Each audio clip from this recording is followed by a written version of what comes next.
The recording is in progress. It is January 31st for a special study session. I call this meeting to order at 6:01. And I see every council member is in attendance. So there's our roll call. And tonight we have one thing on the agenda, and that is the overview and the update of the Ryan House renovation project. So we are going to get going on that. And I ask that you please hold your questions till the end of the presentation so we can get through everything we need to get through. So if that is good, I will send it to Jason, I think. Thank you, Mayor. I'll be turning it over to Communications Director Carmen Palmer in just a moment. But by way of introduction, this is a project that the city's been working on for a number of years, and Carmen will do a great job outlining that. But this is obviously years in the making, and lots of council input and public input. So this is kind of a culmination of everything that the city's been working on for 3 years and the vision moving forward. So with that, Carmen, go ahead. Thank you, Jason. And I'm going to share my screen, hopefully successfully. All right. So Jason gave a great introduction.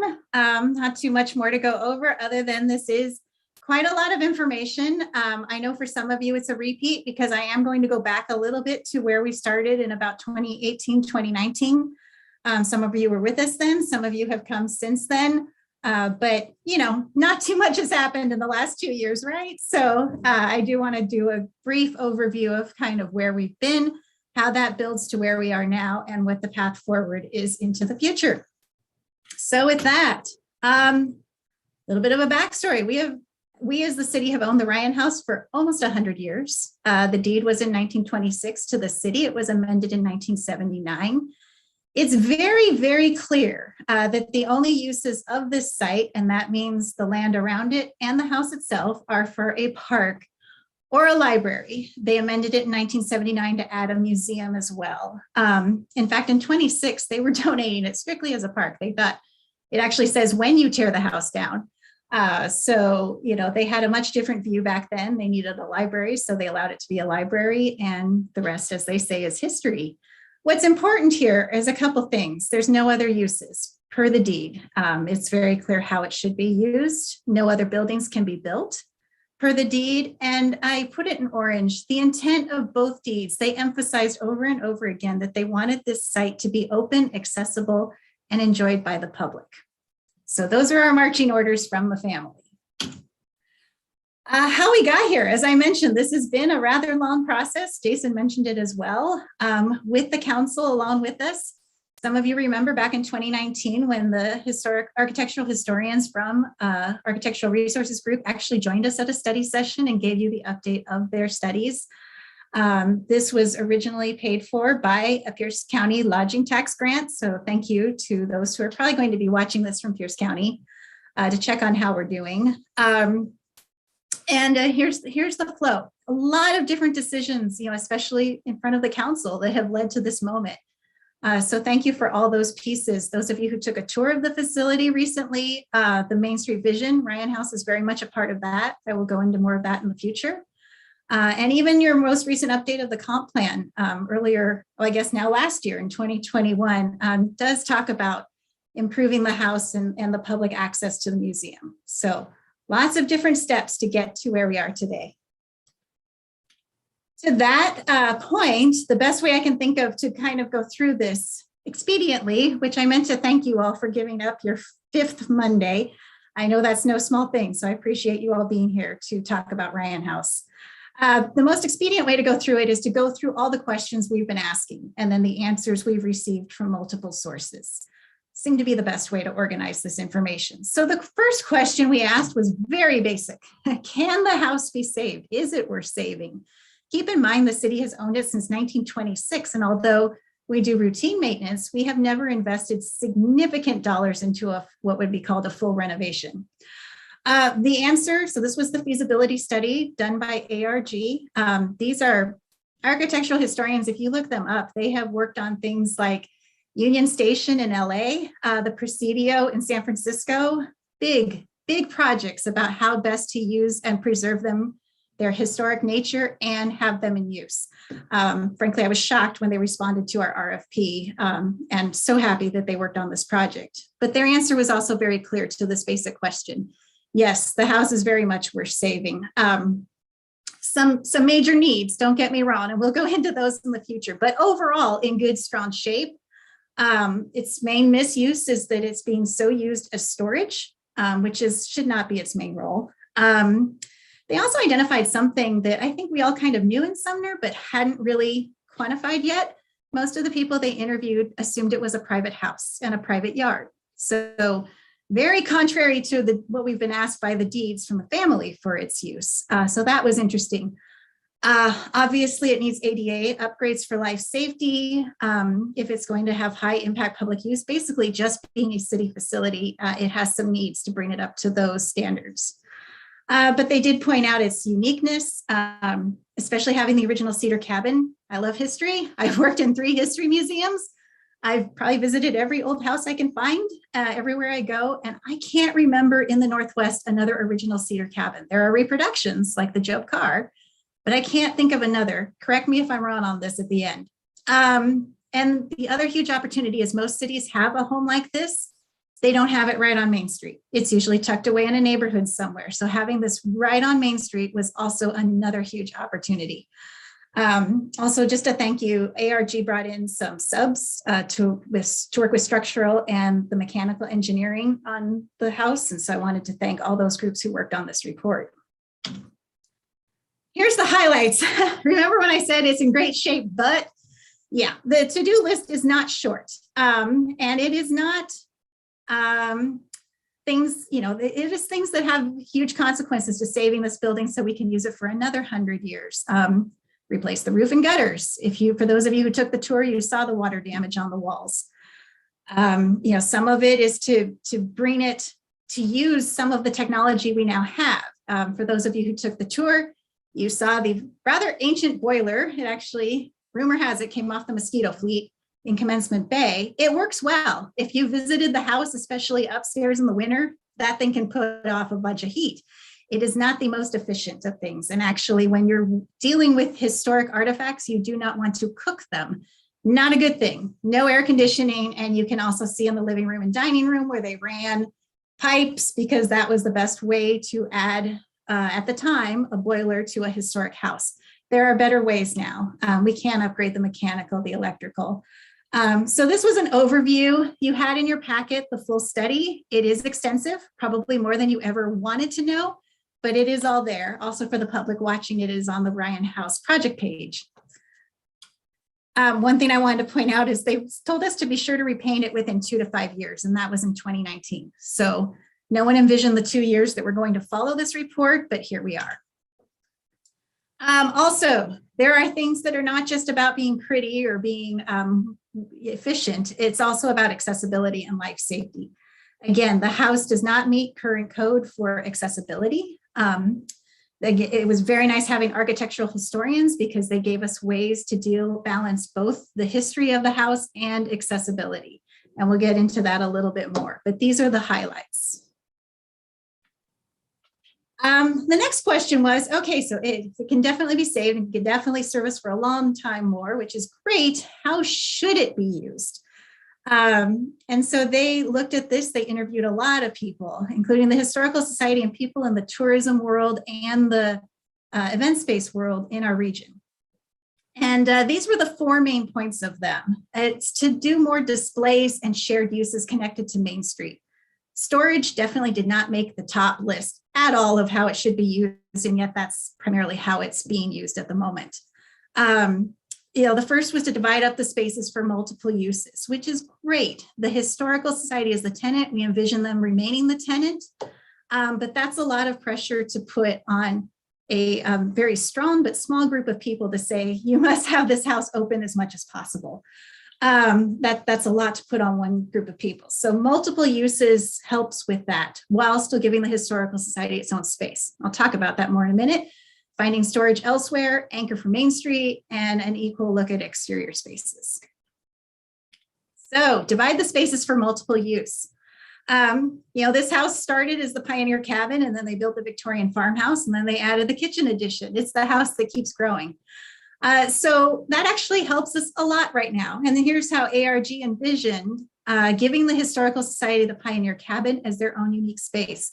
There is an exterior door there. It's been walled over on the inside, but from the outside, it's very clear there's a door there. Reactivate that door, give them that special entrance just for the Historical Society. And then for those of you who toured it, from the cabin to the Victorian farmhouse, you can't get ADA accessibility. It is so steep. There's a ramp, but it is extremely steep.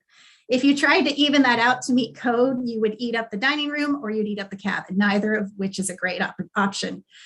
So there's more about how to provide accessibility to the rest of the house. But there is a door there, and that's key, because if the rest of the house is being used for something else, the Historical Society has the option to either be part of that other use or to close the door and keep their space separate.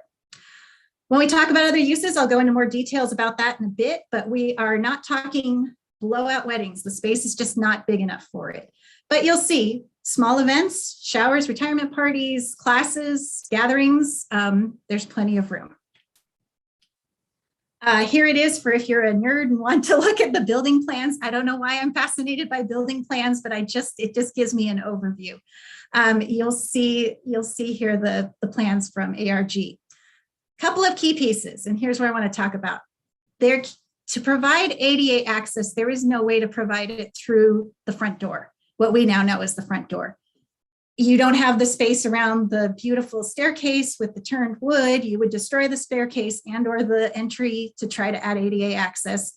So the recommendation is to run the porch all the way around the house. It actually almost goes that far already. Let's see if you see my cursor. And add an entrance back in the kitchen addition. And that's your accessible entrance. That's where there's accessibility to the pioneer cabin. There's accessibility to the kitchen and the main part of the house without having to deal with that ramp that's too steep. This is also where we would add 2 accessible restrooms. Per international code, you cannot have people going through a kitchen to access the restrooms. So that's why the restrooms are moved up from where they are today. And then at the far back of the house would be a catering kitchen. Not a commercial kitchen, but an actual functional kitchen, which the house is lacking right now, that gives it expanded uses. Still done within a historic context. I think about that Baker Mayfield commercial that's airing right now where he talks about it's like she invented subway tile. Hello, 1915. Very historic styles are very popular right now, so that's a plus for us. And here's the upstairs, a little more flexible so far in the upstairs. Not huge plans. The cost estimates do include adding sprinklers to the upstairs. If we didn't, the upstairs would never be open to the public. And that just didn't seem like a choice we would want to make, investing as much money as we are, figuring that 30% of the house was no longer open. In case you're wondering about an elevator, the upstairs is not large enough actually to trigger the requirement for anything other than the stairs. Their second thing was to find storage elsewhere. And the Sumner Historical Society has been doing a lot of decluttering and a lot of work going through what they have. So we want to thank them. I believe they're trying to unload 2 historic organs. So if anyone has ever wanted a parlor organ, now's your chance, contact them. It's just, this is not the best use of the house. The house itself is one of the best historic artifacts that Sumner has, and it's hard to see it because it's being used as storage. So again, should be used for displays, still used as a museum, but just not for the storage part of it. And that's a 2-pronged thing. There's short-term storage needs during renovation, in which we need the house pretty much cleared out because these things are extensive. And then there's the long-term storage needs. And we are working with the Historical Society to try to help them wherever they would like us to help. The third piece of the ARG report that was really important was emphasizing how much Bryan House is an anchor for Main Street. And they really hit hard that you can't look at the future of Ryan House without looking at the future of the entire Main Street corridor. So this one, actually, I think many of you are more familiar with than Ryan House, and that's the study that came after, partly because of this, and that's the Main Street vision that the University of Washington Tacoma Urban Studies program did for us. And they really highlighted, even though they didn't focus too much on Ryan House because these studies and this work had already existed, they did incorporate how Ryan House is the other balancing anchor to Heritage Park for Main Street. I'll show you a map that kind of helps you see this. So Ryan House is the green to the right, Heritage Park is the green to the left. And if you remember, the Main Street vision has three main points, and that's redo Heritage Park, look at the Main Street landscape, streetscape, and activate the alleys. The Main Street is the yellow line, the alleys are the orange lines. And you really see the whole anchor concept, how just like a mall that has its anchor stores and then everything in between, the parks, Ryan House is the opposite anchor of Heritage Park with everything in between. And we've actually seen this work in Sumner. It's not just a theory. When we had the Arts Commission did Nights on Ryan, when they did it the first year, 2019, pre-COVID, they did Nights on Ryan overlapping with Music Off Main. And so on Ryan Avenue, you had the night market and you had Music Off Main and the food truck in Heritage Park. I looked at all the stores on Main Street and they were all full. Not only did people go to one event or the other, they went to both and they shopped their way up and down Main Street. This last year with COVID, the choice was made to do the night market, but not do the concerts, which made sense with given everything we were facing. However, people were in the night market. It looked about the same as 2019, but Main Street was very quiet. Without that bookend activity, people were not, they were staying in the night market. They weren't venturing out onto Main Street, which does not help our existing brick and mortar. So this really shows you how Ryan House plays into the entire landscape of Main Street and the Main Street vision. And then finally, ARG talked about how we weren't looking at the exterior. We were looking at the interior. But again, remember, it was quite small. It talked about, I think, 60 people for a stand-up party, 35 people if you're sitting down. Good size, but not huge. And they talked about a huge missed opportunity with us not looking at the exterior as an equal event space, which was beyond their scope. But we went back to Pierce County lodging tax and said, okay, thank you for the plan you helped fund. Here are the two things we need to study, and that's what should we do with the exterior, and then how much does it cost? More on that later. So first I want to talk about the exterior, and that is the study that was just completed in 2021, was a little delayed thanks to COVID, but it did just wrap up, had a lot of public involvement. People commented, people got back to us with their with what they liked, what they didn't like. And we did work directly with the Forestry Commission and the Historical Society.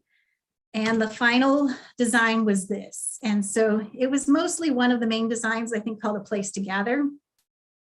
But it did incorporate a couple of favorites that people loved in other designs. You'll notice the path at the back of the house that doubles as access for different uses so that we have a way to load things in and out of the house. It's also an extension of the alley activation called for in the Main Street vision project. So again, they're separated because of funding and timing, but they really are one project that should work seamlessly together. You'll see in the back a courtyard with lights. People really like the idea of an outdoor gathering space. I think that's not on grass that gets a little squishy sometimes out of the year, despite our best efforts. You'll also see to the right of the house, towards Sumner Avenue there, 4 little boxes. Now, I don't know if you can see what those are. It's actually a kitchen garden. So trying to harken back to this being a farmhouse originally, probably not growing vegetables, but growing things like herbs that are very easy to maintain, that still bring in the heritage of this being a farmhouse, the original farmhouse in Sumner. All of these, by the way, went through our parks department, and they felt comfortable that everything was maintainable. We did get a lot of questions, particularly from the Historical Society, that I appreciated, which was, how does this work being such a public space with vandalism? And that's a question we always have to balance as the city. The best solution anyone has against vandalism and misuse is to use something well. So actually, I'll get into it a little bit more in the future, but the house not being in full use or the land around it, because people think it's a private house and a private yard, is actually opening up the danger more for this place to be misused than if we put in these investments and get people using it inside, outside, all of the above, and using it well, a very active space. That's the best defense against vandalism and misuse. Going back to looking at, so then what are the other uses? You probably remember I talked about it being shared, but not being solely the burden of the Historical Society to have the house open to the public. Again, the 2019 study from ARG, they talked to a lot of people, and here's the list. They met a lot of people, talked to a lot of people, got a lot of input, which was great. Love that this house is not just Sumner's, but is looked at as a regional asset, especially when we're looking at funding. The list of other uses is long. I mean, lots of people have had ideas. The one I want to highlight is actually ARG's recommendation. And it's kind of a hybrid between a continuation of the museum and a visitor center. I've never seen anything like it, but their recommendation is to blend the two. Again, keep in mind the cabin is the permanent Sumner Story Museum. And that's one thing I just want to emphasize. It should be Sumner Story specifically. But a little bit more about that in the future. The visitor center, so one thing the example they gave is probably about this time of year. Imagine doing a temporary display in the rest of the house that talks about winter at Mount Rainier, winter sports. But it doesn't just stop with historic displays of old skis, probably most of which we could get from Mike Dahlem. But it continues to talk about where you can access that type of activity today. So it would be a display of antique skis and you know, pictures hopefully we would get from Mount Rainier, from Crystal Mountain, about winter sports at Mount Rainier. But then we would also work with people like Visit Rainier and all of the above to maybe highlight where you go snowshoeing at Mount Rainier right now, where you go skiing. So it's a hybrid. I had visitor center on there, but notice I put the plus. A visitor center alone right now is not a popular word in the tourism world. It's just the days of a volunteer sitting with a bunch of racks of cards on the wall. They're done because we're all using our phones. That information is already in the palm of our hand. So it's really a different kind of visitor center and one I've never seen before. So it's a very exciting suggestion. Lots of other suggestions for the house. Again, small private rentals, events, things like showers, retirement parties. Keep in mind, we have a lot of multifamily units coming into Sumner. These are people who can't host 12 people maybe in their unit. So does it give them another opportunity for that? We've heard pop-up retail, meetings, just simply even city meetings. We're running out of space in City Hall to gather when we can. Things like SMSA, Rotary, do they need a spot to meet? One thing I kind of like the idea of is how-to classes because it blends so nicely with the Historical Society and the historic home. Remember, if there's an active functioning kitchen, we could do things like canning classes, cooking classes, pie making classes, kind of bringing the old arts new again. Very popular right now. The other thing we've heard, a few of us went to the Economic Development Board's annual lunch by Zoom. And they had Richard Florida, who's a national leader in creative spaces. And he talked a lot about how people are going to continue to work from home. They like the benefits of that, but they're missing the social. They're missing a spot to meet with people. They're missing a spot just to connect with other people. So one option is, what if we even offered, strong Wi-Fi and some tables, and Ryan House was a place to go and do some work, not in your home, but not going all the way into the office. Maybe it's a place to meet one person. The nice thing about that is it harkens back to its use as the library. And I just want to talk a little bit about that. The Ryan House, it's fun to hear the history. That thing has been used for so many functions in our city. It did start nominally as a farmhouse. But Mrs. Ryan ran the post office. So for a while it was Sumner's post office. Mr. Ryan did trade out of the kitchen addition. So in some respects, it was Sumner's first retail store, which was convenient, it's on Main Street. They held gatherings. It was Sumner's first city hall for a while, with Mr. Ryan being our first mayor. The clerk was there. I hear a number of our older residents talk about, I always remember going there when it was the library.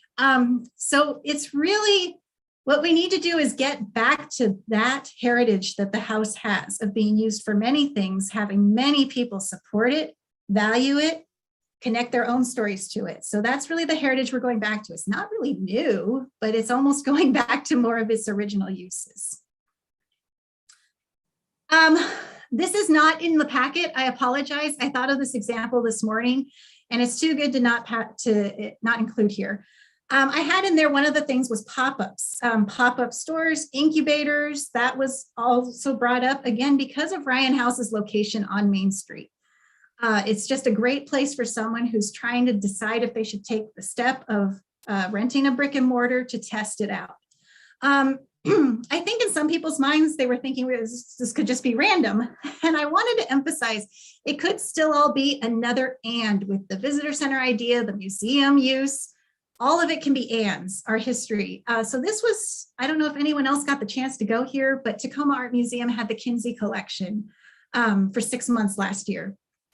Whenever an exhibit is in town for more than about 6 months, I'm always in danger of missing it because I feel like I have so much time, which is another reason why the displays have to rotate a lot. So we all feel the urgency to keep visiting.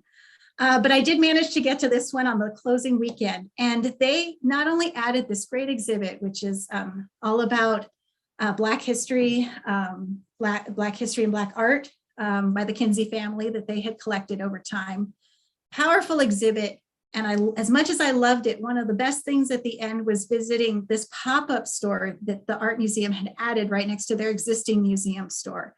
And it's a local, as far as I understand, hopefully I'm not wrong, it's a local artist, a local Black-owned business, and he had great pieces for sale. And I went in and chatted with him, and it really rounded out the exhibit and brought it into the present, brought it to Tacoma, really added that extra piece.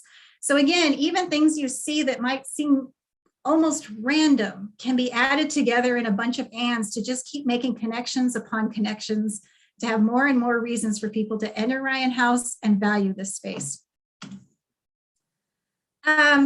Why worry about this now? I did not throw this question in randomly. We have a lot of things going on at the city. So why now? The simple answer is it's our responsibility. The city owns this. It's been a city facility for nearly 100 years. And quite frankly, we're in danger of losing it. This was the front door about 2 weeks ago when a man broke in. He punched out the historic stained glass and turned the knob, so that's why the plywood is over it. And then he gained access to the Ryan House, took the alarm off the wall because it was bugging him. Not a whole lot of damage, and his intents were not, he was cold. He had had a fight with his girlfriend. He was cold. He thought the house was empty, and he didn't say disused, but he thought it was empty, which it was, and he gained access. More and more of this is going to happen again if we don't put it into use. If we keep delaying renovating this, getting it active, we have a higher chance of this happening. And, again, his intent was not to hurt the house, but think about if he had been smoking a cigarette, if he had dropped it in the front door. I think alcohol was involved. So, we wouldn't be having this conversation because we wouldn't have a house anymore. If we continue to let this go, it will continue to slide down. It negatively impacts the neighbors, the whole broken window. One spot that's starting to look a little tired and in need of help negatively impacts the spaces around it. The other piece of this is to really, I mentioned this earlier and said I'd hit back on it, is really to tell Sumner's story. Again, we have 1,000 units in the pipeline coming on board in Sumner in the next couple of years. Change is coming, and we don't want to lose our identity in that process. We definitely want to double down on Sumner remaining Sumner even through the changes.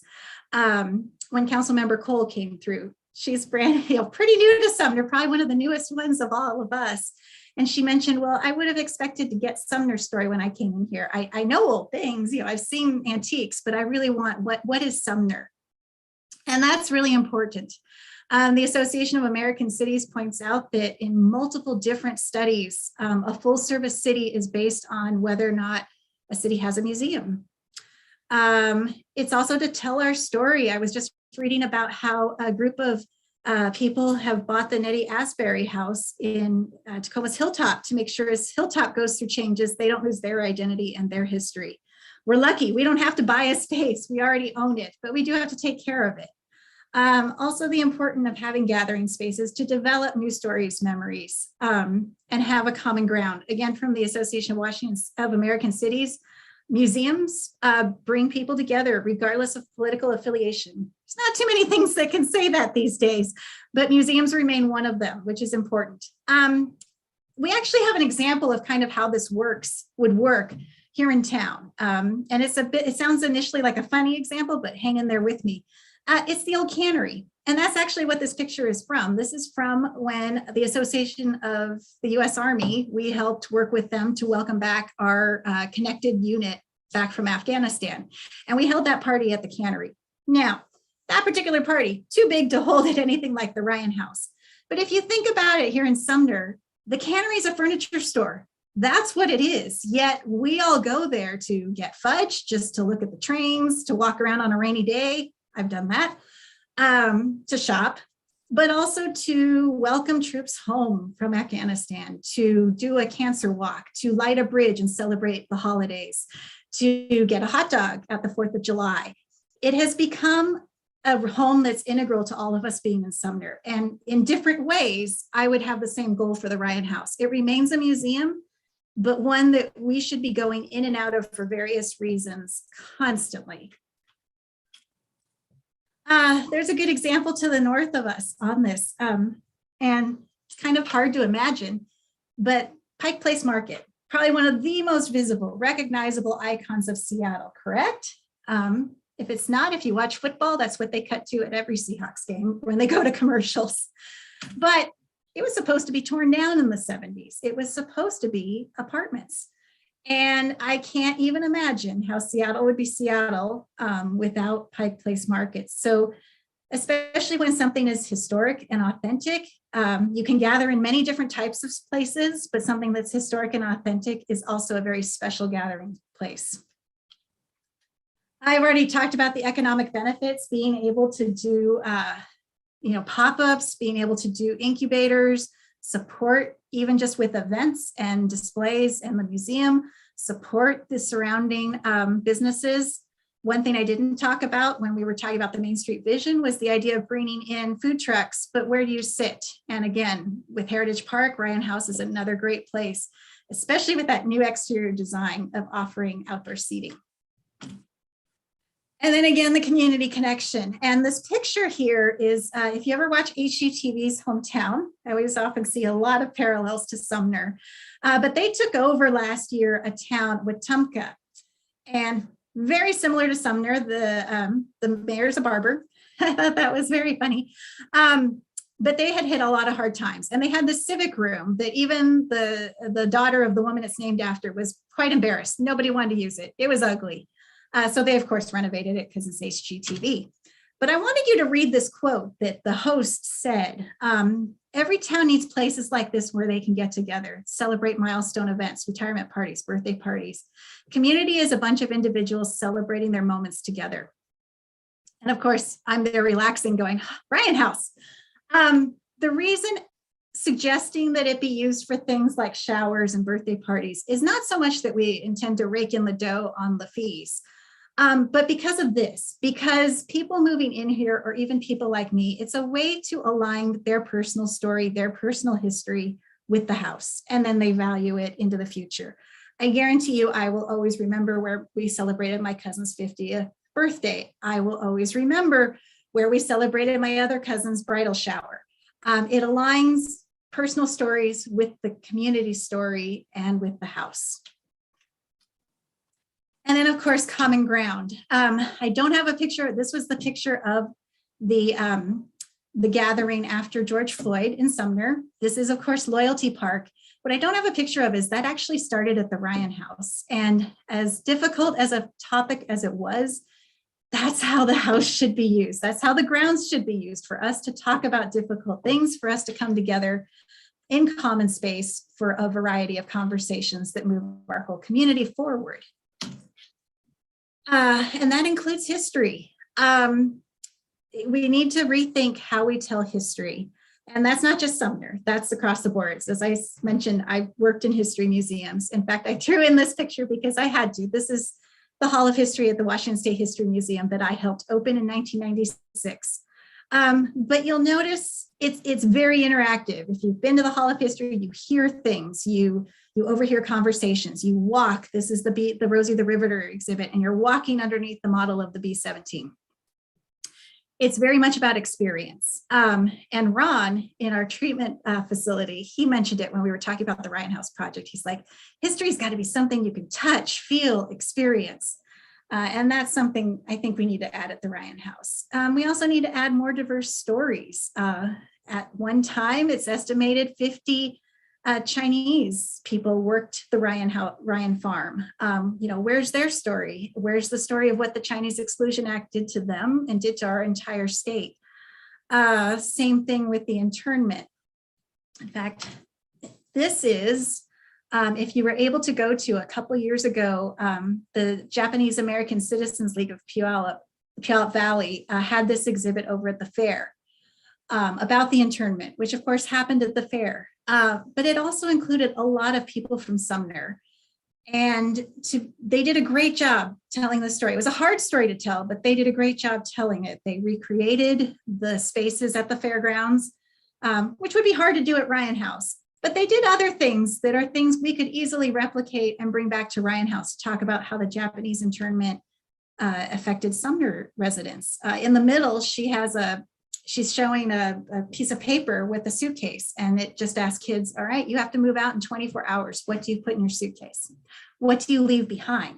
Because of course, that's what happened to Sumner residents. They were given 24 hours to pack up one suitcase and leave.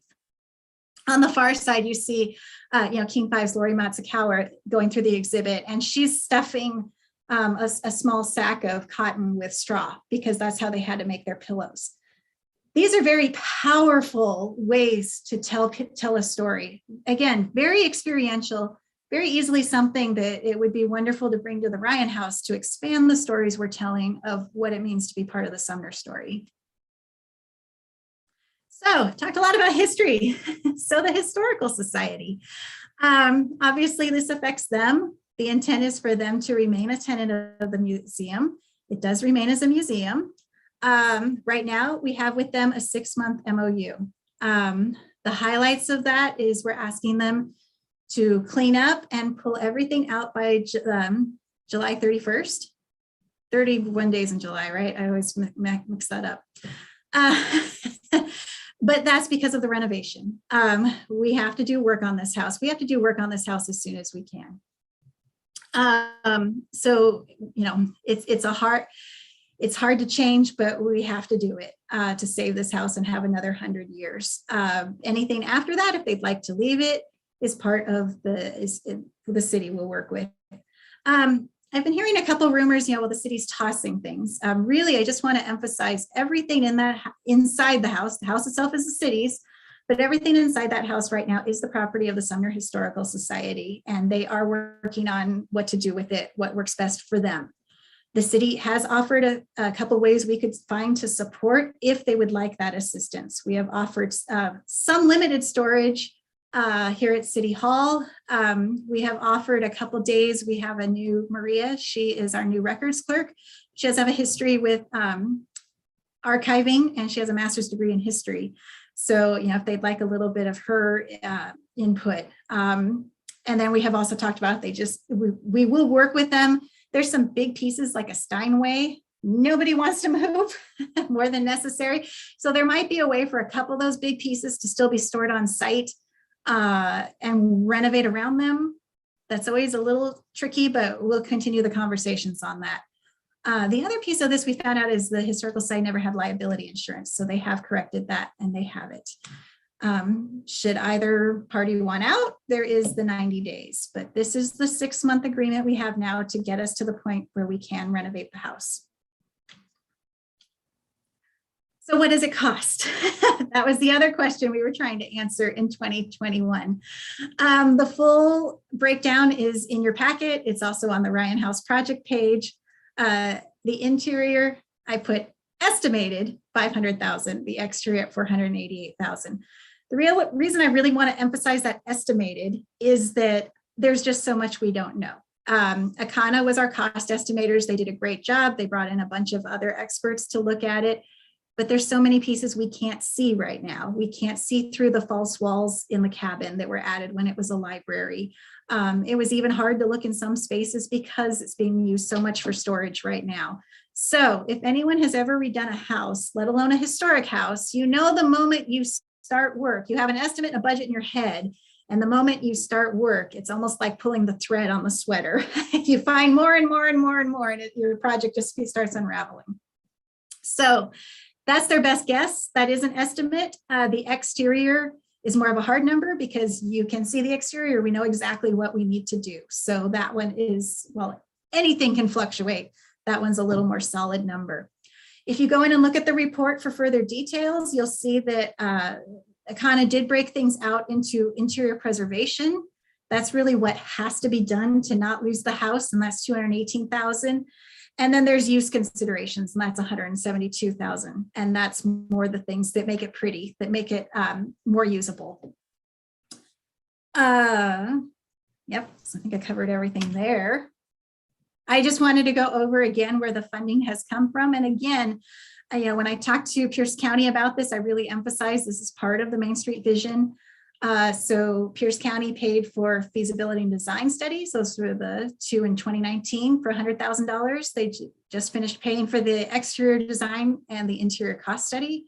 Both of those together, actually we didn't spend the full $25,000, but they had allocated $25,000 for us. But then looking at that bigger, how it fits with Main Street and the Main Street Vision, that was $18,000 that Sumner paid for.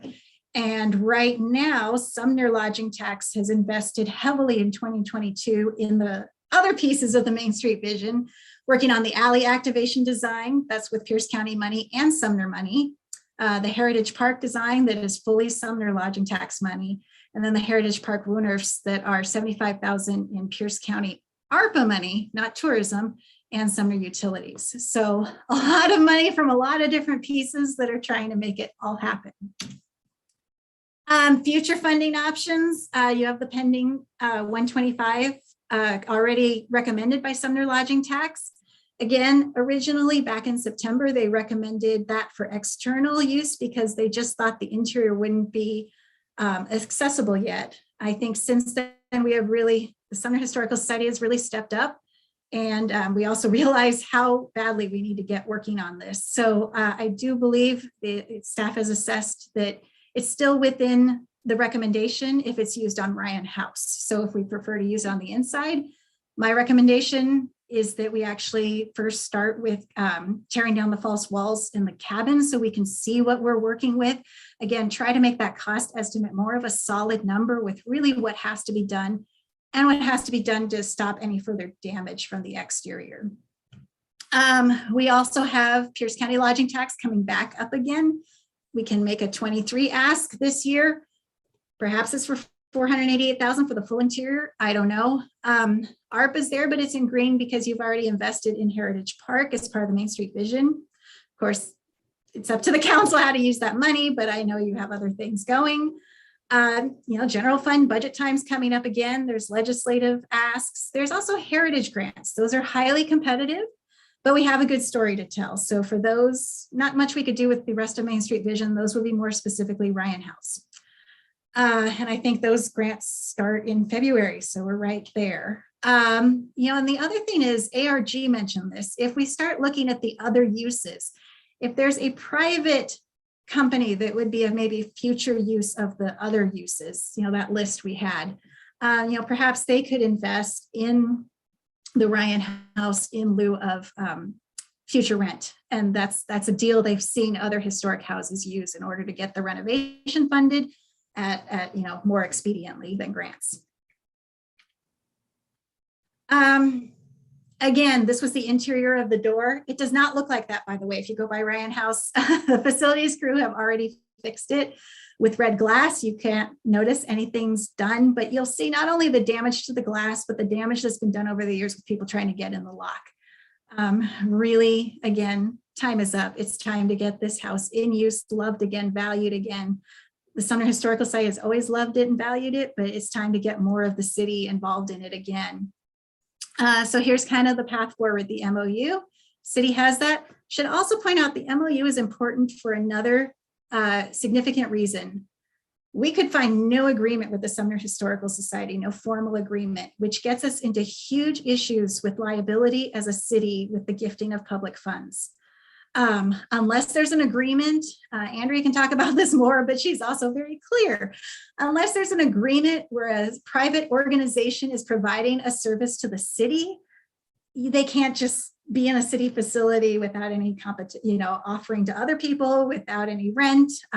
There's also an issue with having to charge lease if we don't, there's a technical term for it, but we get in trouble if we don't charge people proper lease. Now, if there's an agreement and there's a very clearly outlined service they are providing to the city, then we don't have those issues. So that is the other reason. And again, this memorandum of understanding is only for 6 months. We would need a formal agreement with the Historical Society for the future use to keep us out of those issues. The other thing is to confirm the 125. Again, that's up to the council, and that's on your agenda next week because it was postponed to the date certain. Again, recommend you just approve it for Ryan House renovation and leave off the exterior so that we can start working on the cabin in August and seeing what we're dealing with. Part of the MOU is to kind of assess with the Historical Society May 30th, see how things are going. See if it is cleaning out. I do believe they plan to have garage sales during Music Off Main and Rhubarb Days in July. That's why the memorandum ends in July, at the end of July, so they have the chance to do that. So if you're looking for some old things, heads up. And then in August, that's when we start applying for Pierce County LTAC for $23 and beginning to work on the house. I just want to talk really quick. What are the alternatives? I'm giving you the path forward, but what if you don't like that path? There's not a whole lot of viable alternatives. The first is to ignore it, just kind of go along like we have been. Problem is that's not really a valid alternative. It's counter to the Main Street vision to be trying to get Main Street active and alive and looking good and still have a space that the city owns that is attracting more vandalism, that is essentially going down. We also, again, I had already mentioned, we have the liability and audit risk for the city of a gift of public funds to continue to have a tenant with no clear agreement. What's the return policy on this thing? So again, the deeds were very clear about what it could be used for. So can we just give it back to the family and say, no, we don't want this park anymore? It would be almost impossible. Keep in mind, we've owned it for almost 100 years. They had to go after in 79, a pretty Herculean task to go after, I think, 30 plus family members to sign the 79 amendment to the deed. And now that would just be exponentially more. In other words, you would probably spend the same amount of money, if not more, in our legal fees as just renovating the house. The other option, almost hurts me to say it, but tear down the house and have it be a park only. Again, that's what the original deed intended. But at this point, that would be such a big loss to the city in more ways than one. Financially, especially with everything you have to do with abatement now, it would probably cost just as much or more than just renovating it. And there's no grants out there to tear down old houses, especially ones that have been on the historic register for so many years. Which, by the way, if you didn't know, Ryan House is on the National Historic Register. So we would be doing that ourselves. I think there would also be the big loss of losing Sumner, losing our identity, losing that amenity right on Main Street. And then I've also heard people say, well, just turn it into a restaurant, turn it into a B&B. Again, that is prohibited by the deed. So while I say alternate uses of things coming in and out, we are not looking at turning it into a restaurant. We're not looking at turning it into, just turning it over to be a store or anything like that. That would be against the deed, and we'd be up to the return policy item again. So I've thrown a lot at you, a lot of information. I want to thank you for your past support. Most of you took a tour of the Ryan House. Actually, one council member took 2. So I appreciate your time and your energy in that. You've been there to accept the grants along the way, to work on the long-term plans, review the studies, have the ongoing conversations. So where are we now? This was a time to bring you all that information. check in, see if you agree with the path forward, see if you're ready for that 125,000 confirmation. And when I say that, you did postpone it to a date certain, so it comes up to next week, whether you're ready or not. But you could always, vote it down and send that money back to lodging tax for reallocation. And then just general feedback and direction. It was time to check in again. With that, I'm going to stop sharing so I can see you all. Thank you, Carmen. Really thorough. Jason, do you have anything to add before I go for questions or?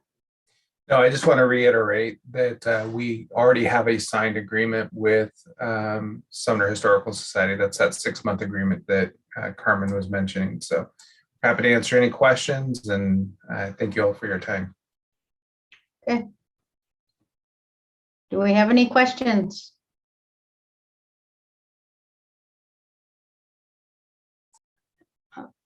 Mr. Reed, Councilmember Reed.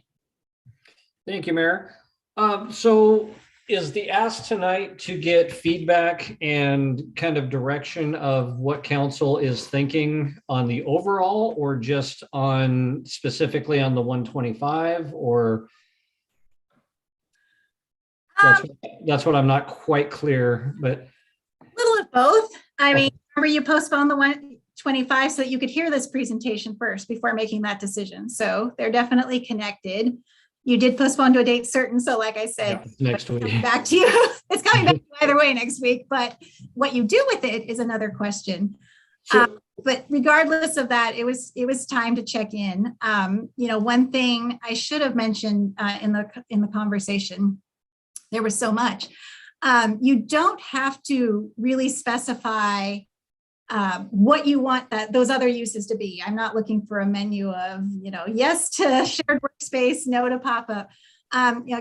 Deputy Mayor Hochstetter made an interesting point. She's like, the plans don't change. The construction plans don't change. All of those uses fit with the construction plans and the design ARG gave us.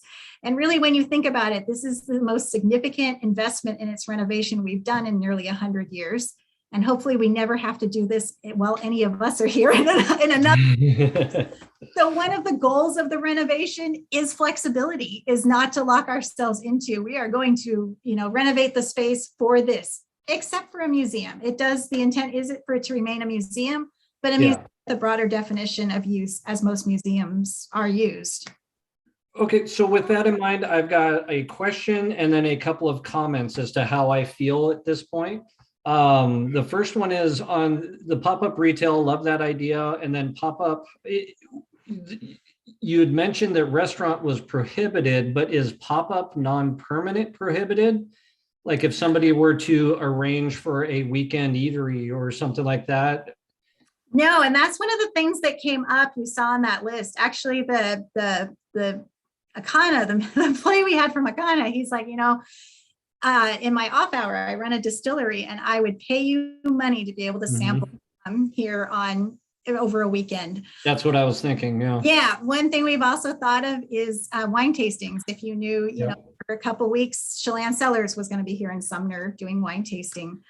There's Woodinville, but with traffic, Woodinville's almost as hard to get to as Walla Walla these days. So wine taste and even some of the food trucks, for example, right, with like a sit-down weekend to help continue to grow their business and things like that. So if that's, I do like that. Now, my other one, I wrote things down and took notes as we went. It was a great presentation, by the way. I speaking for myself, those are the type of things that I really needed to digest before coming to the decision on the funding pieces. One of those was, or actually a second question, do we have 100% buy-in on the alley activations, or has it even reached that level of eval? Buy-in meaning from? The businesses and everybody that's impacted. That was it's a whole nother probably conversation. Okay, yeah, I don't want to go off the rabbit hole. That Main Street vision was put together with a lot of public participation from including businesses and the Sumner Main Street Association. As I talked about, we have the money this year from Pierce County and from Sumner at lodging tax to do work on the design for the alley activation. So I envision the process would probably have even more public input as we try to work on defining better what alley activation means. Okay, and then my other comments, and thank you, Mayor, I'll try not to take too much here.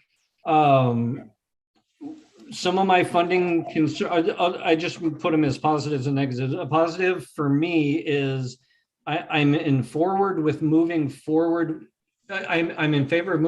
with this in a fashion of what's been discussed. But some of my concerns are, one of those is that it doesn't compete with the Heritage Park funding as a simultaneous. It's I think to me, Heritage Park renovation would be a higher priority. My other one is that I've got, for me, I'm not in favor of spending ARPA or general fund money on it. Either one of those. I'm definitely in favor of the method, the memorandum of understanding, and clearly having that communication in two-way street with the Historical Society in a way that works for everybody. I'm in favor of that. I'm also in favor of, if it's not working out, looking at other options. I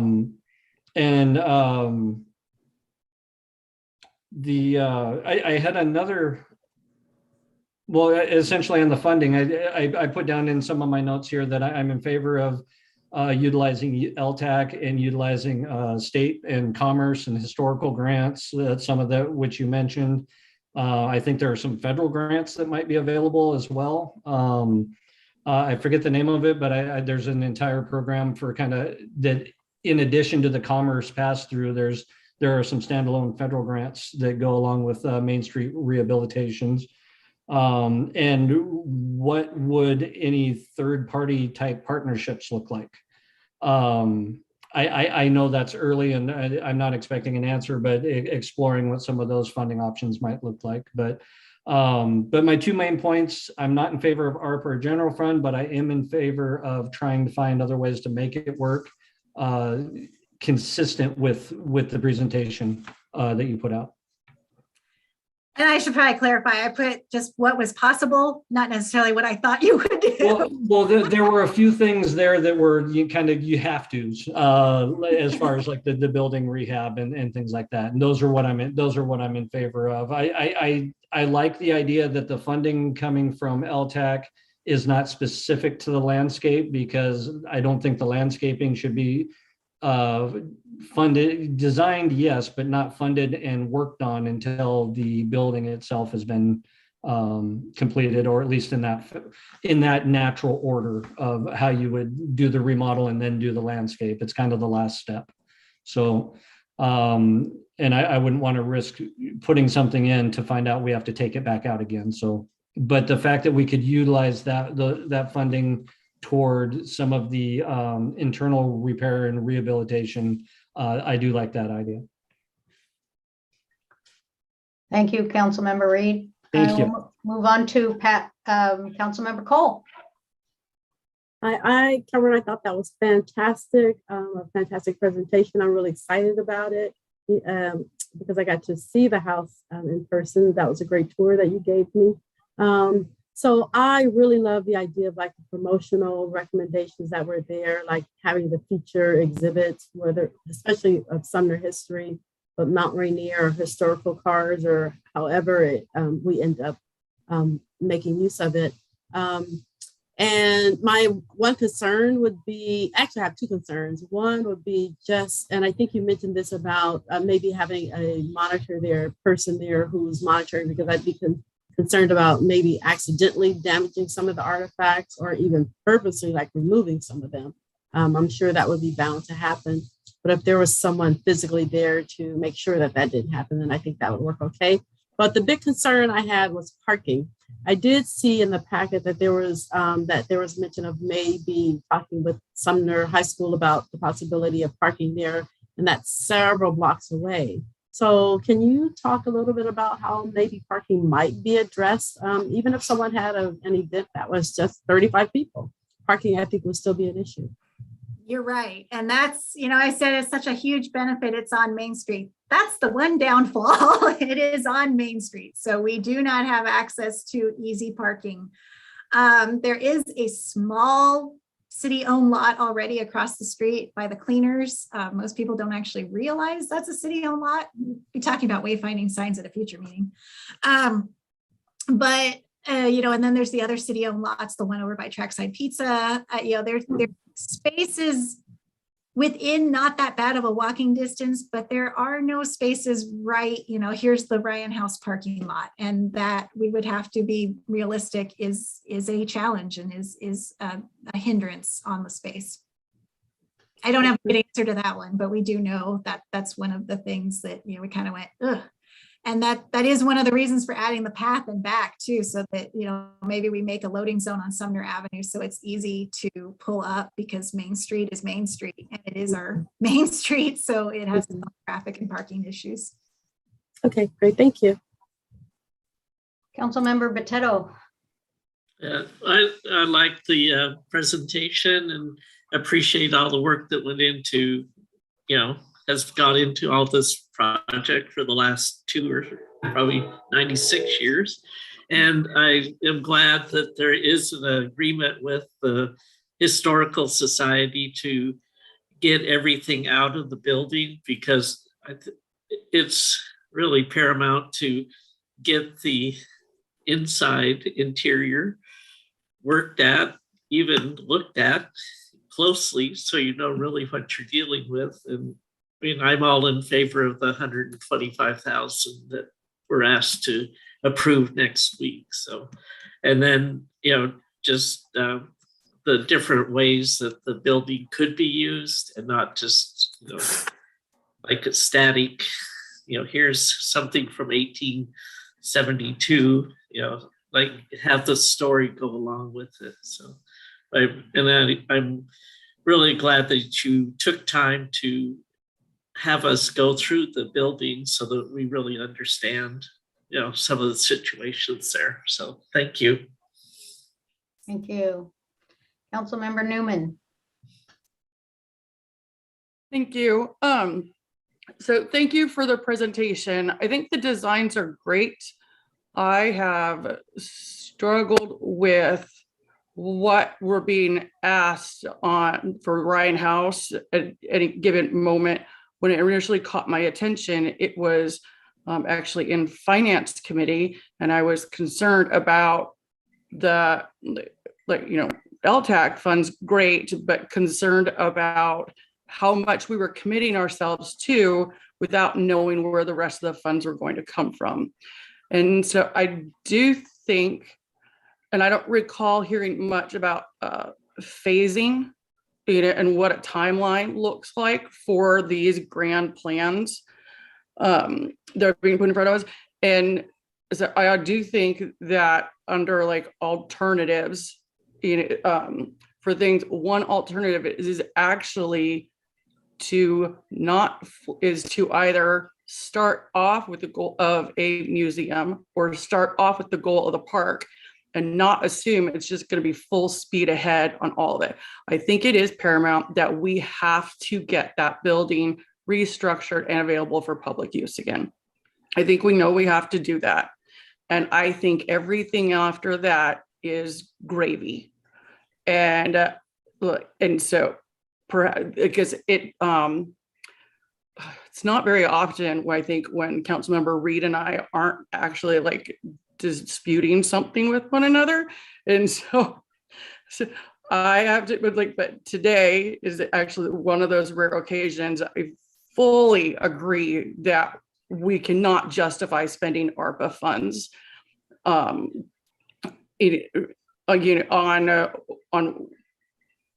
our wish list of parks and whatnot. I think our community has some more immediate needs that's appropriate for those funds. I know that some general funds are going to be required for because for our parks maintenance stuff come out of there.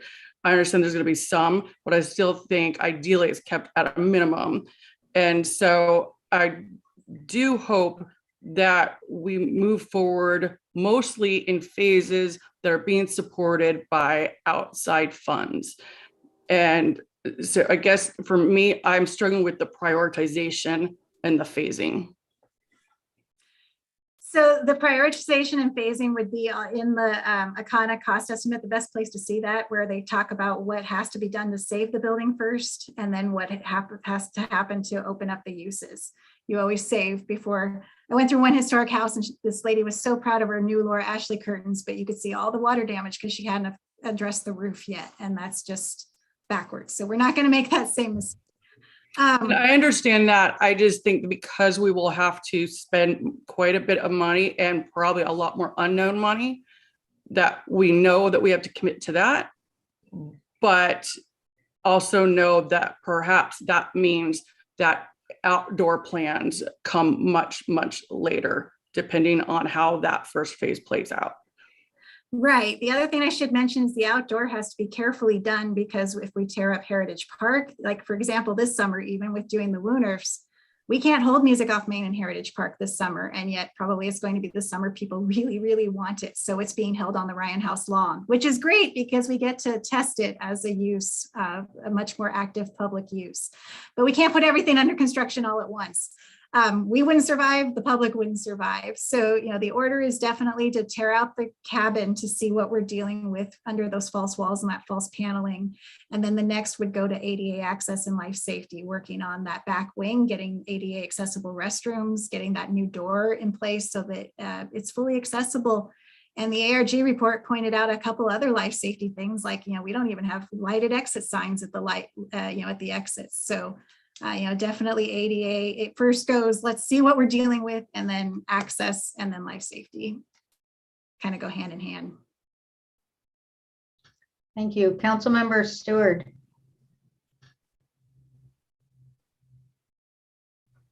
Oh, so you're You're still. muted. You're muted, Mr. Stewart.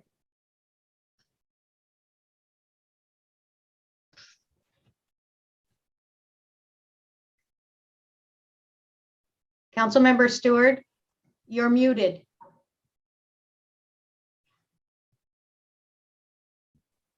This stuff is way too new for me still. Anyway, I wanted to thank Carmen for that, and also for the tour. It opened my eyes wide on a couple of things. First of all, I am the owner of a home on the National Historic Register, and I view it a real privilege to own that home. And I think the city of Sumner needs to have pride in this structure and what happens there. Being an old auditor at times, I was flabbergasted that we let the Historical Society in there without any sort of agreement. I was a little concerned about lack of accountability for any financial things that might have transpired.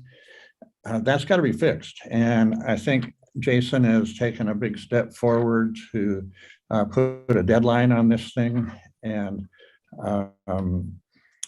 the things in there need to go. It is not a, it reminds me of years ago, my wife and I would spend time up in Snohomish in the antique malls. It reminds me of one huge antique mall, plus hoarders, boxes of papers and mannequins that will give you nightmares. That stuff's got to be taken care of, whether it's sold en masse or however. And I know that's the plan, Carmen, and I don't mean to be critical. I just feel like they've had their chance. Now let's fix the problem and move forward. I like what's been said about doing things in phases. Funding has to be available first, or a promise of it. It shouldn't be a problem. I think trying to do this real fast could be a problem if we don't have a lot of funding. But I support what you're doing. I think it's a great asset that this city has, and good job. Thank you. Thank you. Do we have any other questions for Councilmember Hochstetter, do you have any?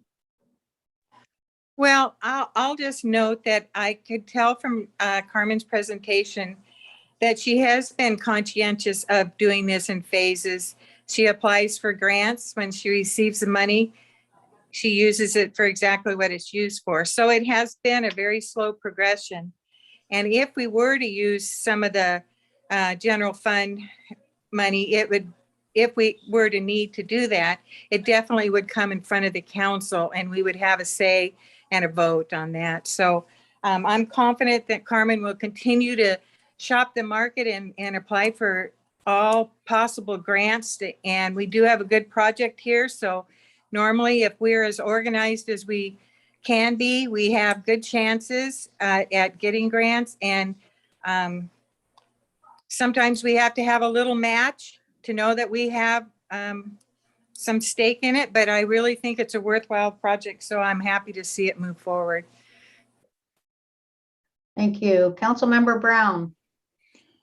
Yeah, nice presentation. I think this is awesome. I hope the cabin will remain with the Historical Society. That's important to me. The other parts, lots of options. So let's do this. Thank you. Okay, seeing no more questions. Jason, do you have anything else to bring up? No, Mayor, and it looks like Councilmember Reed just raised his hand, but I'll gladly offer some closing remarks after you're done. Okay, Councilmember Reed, you have one more thing to say, right? Thank you, Mayor. I just wanted to say thank you, Jason, and kudos to you because throughout this meeting, you've been juggling a resident issue through chat, and I appreciate that. Thank you, Mr. Reed. Council, thank you very much for your input tonight. As Carmen mentioned, this will be on your agenda next week for the budget amendment, and there will be no on the floor amendment needed. We wrote the ordinance, so it's just $125,000 from lodging tax to go towards the Ryan House with the intent of starting on the inside.